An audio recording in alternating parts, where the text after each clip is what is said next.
I wanted to make a video on how to make Parmesan crisps because we make them all the time and people love them so much, and they're constantly asking us, oh my gosh, how did you make these? And they're so easy.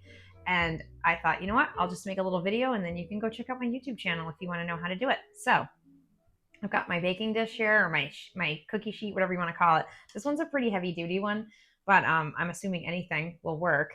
I have it lined with parchment paper, and as you can see, this parchment paper has actually already been used probably once or twice. The cool thing about this is that you can reuse the parchment paper several times, but after, I don't know, 4 or 5 times, it might start to get crappy. So then you have to change it out. You only need 2 ingredients to make this, although you could use other ingredients if you want.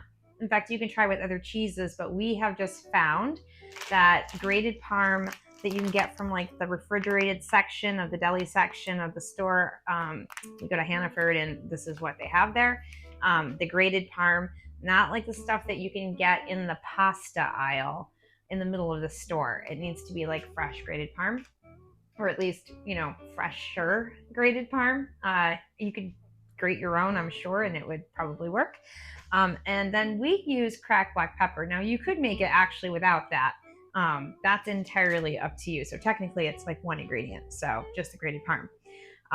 So I've got my oven already preheated to 350 degrees, and now I am just going to sprinkle out a little bit of little Parmesan piles on the parchment paper, which is going to take just a couple minutes. You don't have to spray it or anything. You can just do it directly.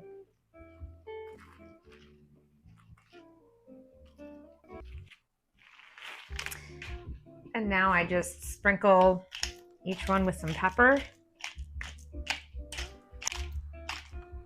I'm gonna set the timer for 8 minutes. Look at that.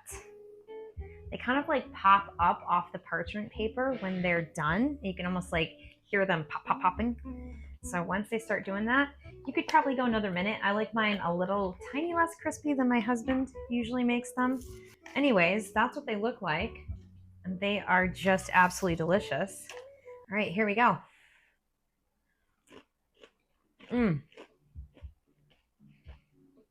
So good.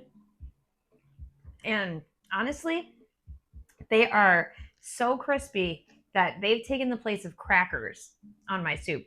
They can be stored up in the Tupperware for days and days, honestly.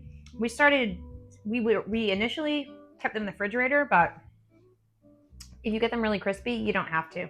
They last, and they don't last that long anyways. They'll be gone within a day or two, and you'll have to make them again. So